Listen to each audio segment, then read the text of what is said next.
Hello, everybody. Today I want to kind of go over the self-care perspective of the subconscious, really to put it into perspective, so then when we're looking at self-care, we have a same frame of mind to navigate this thing with. Ultimately, we generally think that the subconscious holds repressed things, generally to do with emotions or feelings or situations that we don't want to consciously kind of take on or not capable of consciously taking on. So therefore, it's relegated to the subconscious. Uh, we often have the idea that the body does things to hurt us or work against us, but it's more likely to say that it's always doing something to promote our health. What it is and how we view that might change depending on the challenges that we're facing, but essentially the body is always trying to prolong our life. That's its main purpose, in a sense. So, that being said, we don't just use the subconscious for suppressed material. Anything that is outside of our current awareness is put back there as well. So things that are too large for us to understand, or too overwhelming, or just not in our present awareness are all put back there. This meaning that it wouldn't be a good idea to be able to focus on all those things consciously. It'd be overloading and not very beneficial for our survival. We would not be able to kind of process a path in life. There'd just be too many things going on all the time, and we wouldn't be able to um, do productive things. However, as it goes to the conscious mind, we're able to focus a little bit more on a kind of direction for action. This direction for action cannot be as wide as the subconscious, has to be more focused, and in that way we have definite ways of doing things. What we kind of do, which is not that great, is only focus on a one perspective that leads to an outcome. Now, this is often seen, I guess, at the end of one's life, and if this person was always a person that prided their safety overall, you'd see that their life is fully comprised of many things that have to do with safety.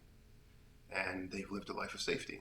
And then we could see what the end outcome of living a safe life is, right? So the mind is kind of ordered, the conscious mind is kind of ordered by having a belief or a kind of ideal to follow, right? This ideal or belief has many little things that kind of go behind it, but kind of gives order to the general perception of life.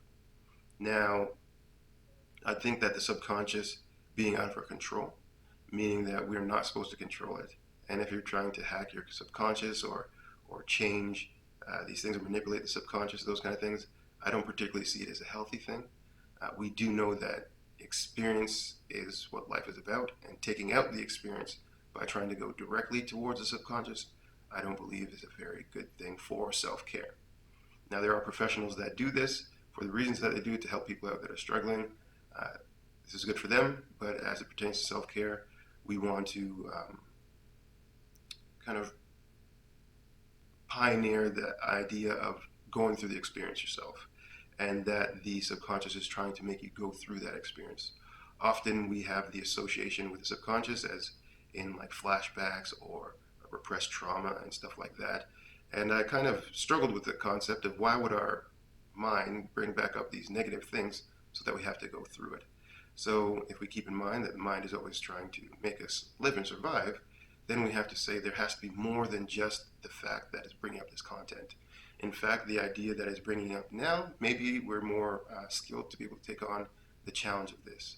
Ultimately, I believe that if we don't take it on, we get stuck in time, and being stuck in time in our past is not very good for our perpetuation of life. So then the subconscious brings this content out. In this case, it creates awareness and it creates a focus on a certain circumstance or situation. Now, this is not just for safety, although it can be. If you're in a very familiar situation and it wasn't safe the last time you're in that situation, you should be focused, alert, and paying attention. However, we also have to now put on top of this that it also brings up this content to rewrite the past, to learn what we didn't learn or see the things that we didn't see. And our hyper awareness and vigilance in this moment is to try to find these new elements that we might have missed before. Now that it's a different point in time for us, we've grown a little bit. We have new skills, hopefully, to be able to take this thing on and be able to gain the kind of ability to rewrite history and then release this kind of negative block from our past so then we can start living life again. I think this is mainly the major function of the subconscious doing that kind of element. Although it's not a very pleasant thing, I don't think there's any way that we can go through life without going through unpleasantries. Part two of talking about the subconscious. Apparently, my phone decided to shut off in the middle of my conversation. So, we're going to have to start kind of where we left off. And this is the idea that the subconscious brings up repressed content so that we can either be aware of the current situation and grow from it, or be aware and protect ourselves. Often, if we are aware of this thing and we go to protect ourselves and there was no protection needed, then we reciprocate the loop and it'll go around again. And we'll have to learn the lesson another time. And it keeps doing this essentially until we learn that lesson. And if it is well needed and we do protect ourselves in that situation, ultimately we'd like to take away from that the fact that we recognize the situation appropriately and acted appropriately and we're able to do good things.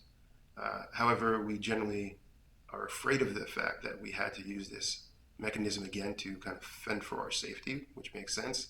But then we generally take it into a hyper awareness, and then this thing kind of starts repeating itself quicker and quicker. So instead of it taking months to repeat the cycle, now the cycle becomes rehearsed and a lot quicker, and the cycle starts to build up in every situation, and we have a hard time then differentiating kind of what's happening now to what did happen to what's going to happen, and all those things become blurred. I think we don't want to live in this cycle because it's just not very positive to your growth as a person. We want to try to break it, and in that sense, either find a place that we feel safe in and is safe so that we can sit down and really evaluate these things that happen. And when we come to a new situation, that this kind of awareness and focus starts to kick in, and we know we were safe previous to this moment, and this person that we're around or this situation that we're in, it is not the exact same but has a lot of the same elements. We could then slow down and say, well, am I safe? What things are there that are telling me that I'm not safe? Are they still there? Is this happening now? Do I have the skills to appropriately take on this challenge? If I do and I have grown, let me input these skills. I mean, it's not going to be easy the first time you kind of attempt it. It's going to be hard, that's for sure. But this is the kind of testing ground for regaining or gaining one's safety, essentially proving to oneself that they are safe and are able to take care of the challenges that kind of present themselves to us. Now, this I think is a more rounded idea of the subconscious, not that it is something working against us, not that it is a thing that only holds repressed content, more that it is serving a function of growth and puts us in a position to kind of get unstuck from the past.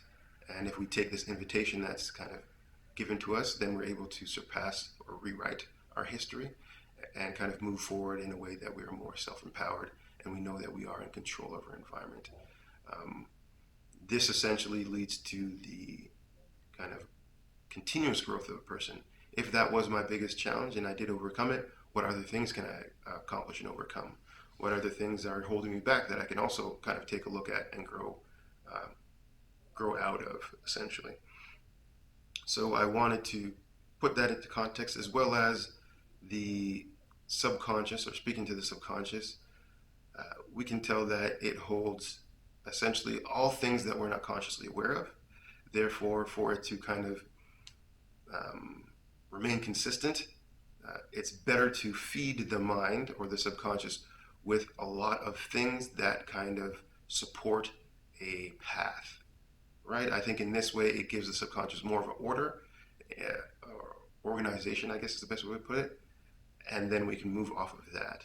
So for example, if I just try to talk to the subconscious without putting in new experience, it might create a change, but it doesn't create a change in me as a belief and feeling in myself, in the sense that I did not live the experience, and we know the subconscious works off of experience.